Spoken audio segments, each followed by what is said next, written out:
was in 6th grade. I was at Bridgeport Middle School. It was a normal day. I don't remember what day it was, but it was definitely during school.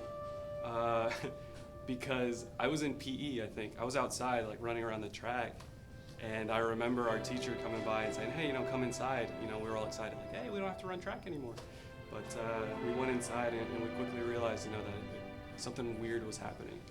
I was teaching at Decatur High School, and I remember one of our social studies teachers, Jay Harris, came running down the hall telling us that 2 planes had crashed into the World Trade Center towers and another one was headed to the Pentagon. I was at the school bus barn on Thompson Street. School buses had just got in, and I was fixing to fuel buses. And David Pewitt called me in the office because we had a little TV, small little 12-inch TV, where they watch the news usually every morning with the weather. And he called me in the office and said something just hit the trade centers in New York. So I went in the office, and buses didn't get fueled that morning. And my most vivid memory of the whole day was that we were all, when we weren't with children, we were all scrambling to be around that TV and just stare at the screen and see all the horrible things that were unfolding. I think my most vivid memory was after we found out about the planes hitting the Twin Towers. Everything became a blur because people were just in shock trying to get a hold of family members. I had an aunt that lived in New York. We had no knowledge of what was going on. How eerie just the whole day was. The students, everybody was so quiet and nice to each other, and it was like for one day we weren't different. We were all together. We were all just Americans. Vivid is when they started falling. That really was like more than, that's when it affected a whole lot more people than the ones that was just in the building or in the planes. When they started falling, it's like they took down part of America. It took down part of everyone in the country.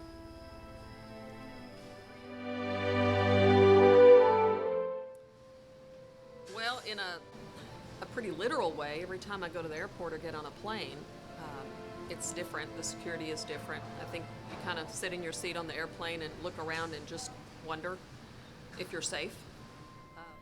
It's made me more reverent to those who are in the military that are going to give their lives so I can have my freedom.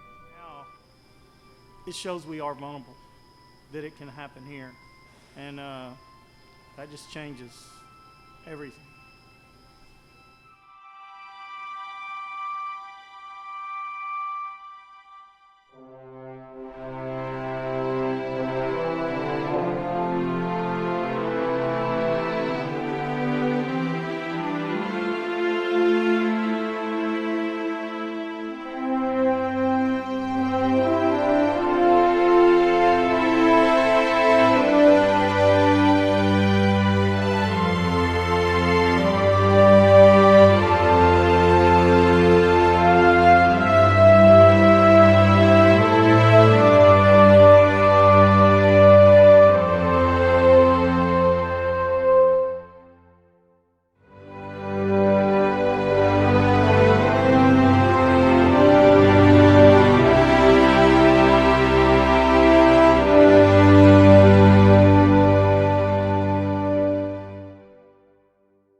That good chip.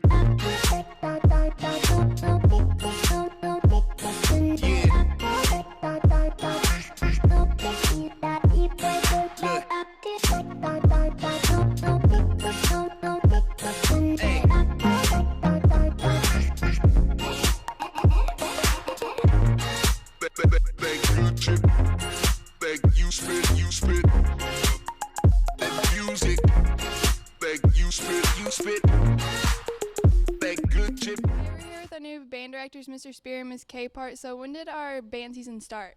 We actually started the last week of July, and we've been doing nightly rehearsals since school started.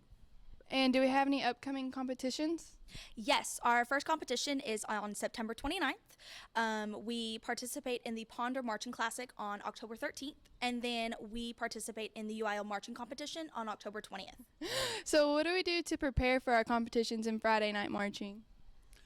We just work really hard outside on the field. We have to learn different sets and different music and try to piece it all together so that the students know how to move and play their music. And it's a long process, but the kids have been working really hard, and we're really proud of their work ethic. Bridgeport's excited to have our very first mariachi band. Is there anything you'd like to tell us about that? Absolutely. We have right now 10 students in the class playing various instruments. We're hoping to have our first concert in December, and the students have been working really hard learning the fundamentals of music, and it's been really fun to watch them grow and learn the different cultural aspects that mariachi offers. Thank you. Good morning, Coach. We would like to know how do our Bulls feel after that comeback win against Bowie? I think everybody's really happy. Obviously, having a big comeback win is great for morale, and we've had a good week of practice, so it's kind of a little burst for us. Everybody's pretty happy, but we got to move on to the next one now. What adjustments did y'all make at halftime to win in the second half? We talked about basically where we kind of start everything, and that's playing one play at a time and never quitting, and so I think it started with that. The coaches all made great adjustments, being able on offense and defense, and special teams was pretty solid the whole game too. Who was our offensive player that game? Gotta ask Jaden. I believe Jaden was our production leader on offense. Who was our defensive player? Gonzo. And our special teams? Milton. Who do we play this week? Sanger. Where and what time? We play them at 7:30 at Sanger, and so everybody that can come out will sure use the help. They got a little home field advantage, so we'll try to get some support out there and help our guys. How are we preparing for this game against Sanger? Just like we do every week. Honestly, last week's over, but it was good for our morale. But we take each game one game at a time, and so our focus is on them. And they played two quality opponents. They're 0-2, but they played two really good teams. So, and I think we're going to get their best effort. So we've got to continue to improve too. Thank you, Coach.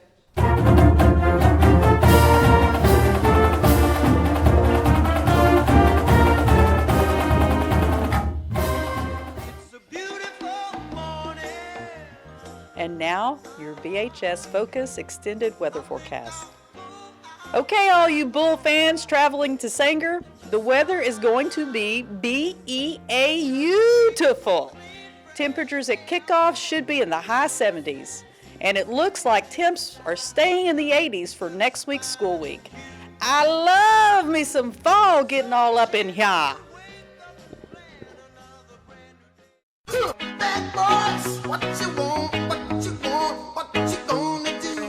Because the vast majority of students have already gotten their parking permits. And last year we had a big issue with that, but I bet like 80% of students have already gotten it. But what always gets me is like we have that group of students that just doesn't, I don't know if they're gonna fly under the radar or whatnot, but then they end up getting ticket after ticket, and then they have to pay like $50 as opposed to just paying $10 at the beginning of the year and being done. I just don't get it, but I think I'm just frustrated because, you know, I have 5 campuses that I'm in charge of, you know, with the ALC, so all the big campuses plus 5. And I think the district is big enough now where we just need at least one more SRO. I just want one more SRO, and I think we could do this well. I don't know. That'd be great. Yeah. Would you like a donut? Heck yeah! I'll take a donut, thank you. Hey, I like donuts. There you go. Just give me the whole thing. What was that the new SRO? Who's that? I guess, I don't know. Is that all it takes is a box of donuts to get an SRO? I guess it does. I guess so. Hi, I'm Officer Gregory with Bridgeport Police Department, and I'm your new school resource officer. Bad boys, what you want, what you gonna do? What is your name? My My name is Amy Jezik. What subjects do you teach? I teach choir and music appreciation here at BHS. Where are you from? I am from Denton, Texas, just a little bit down the road. Where did you go to school? I went to Denton High School. I'm still a Bronco. And then I got my bachelor's degree from University of North Texas and my master's degree from Texas Women's University. What is your family and home life like? I have a husband who is amazing. He's incredibly supportive of me doing music and choir. He put me through grad school, so I owe him a whole bunch. And we have a 15-month-old son. His name is Jamie, and he is into everything. He's walking and climbing. He's a mess. And we also have 5 dogs and a cat. So our house is crazy, absolutely crazy. What else would you like BHS to know about you? I would love for BHS to know that if anybody is interested in singing or music of any kind, please come see me. I'm room C102. I'd love to talk to you about your interest in music so that we can find a way for you to be involved here on campus. Thank you. Okay, hey, I'm Mr. McCullough. I'm here to do your trending topic for the week. I got a couple things for you. Number one is attendance reminders. To start out with attendance, let's talk about tardies. Tardies, you need to make sure you're here on time. Okay. Once you get enough tardies, once you get over 5, you're going to end up with eye detention or SAC, and we don't want to go there. So make sure you're on time. And remember, you can get them from Miss White down here at the assistant principal's office or up front at the main office. If you've missed, you have 3 days to turn in your note, okay, or it becomes unexcused. The school accepts up to 5 parent notes, but after that, they all become unexcused. So also, after 9 absences, you have to make up that time through Saturday school or other avenues. So make sure you're here to get your credit for your classes. Also, when you leave campus or you're coming back from campus, make sure you sign in or sign out with the front office so we can keep track of you, okay? On a good note, the student section.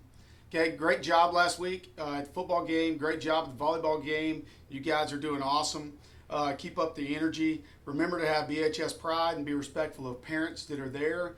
Be respectful of the people that we don't see, such as the custodial staff or the groups that clean up after the game, okay? Showing spirit's a big part of BHS, so let's make sure we have pride for our school and community.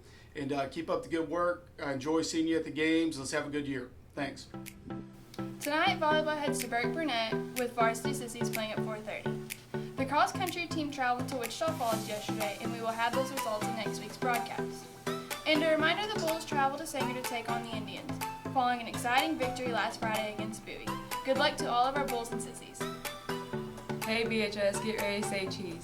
Picture day is Tuesday, September 25th. These are the pictures that will be in the yearbook. And remember, a yearbook picture will last forever, so make it a good one. Friday, September 14th at midnight is the deadline to order your yearbook at the lowest price of the year. Plus, get up to free 4 icons. Go to jostensyearbook.com and search for Bridgeport High School. Make sure it's Bridgeport, Texas. Any students interested in competing in any of our UIL academic competitions, please come see Miss Berry in E315. I'm Emily Vidal. I'm Tate Reed, and this has been BHS Focus Announcements.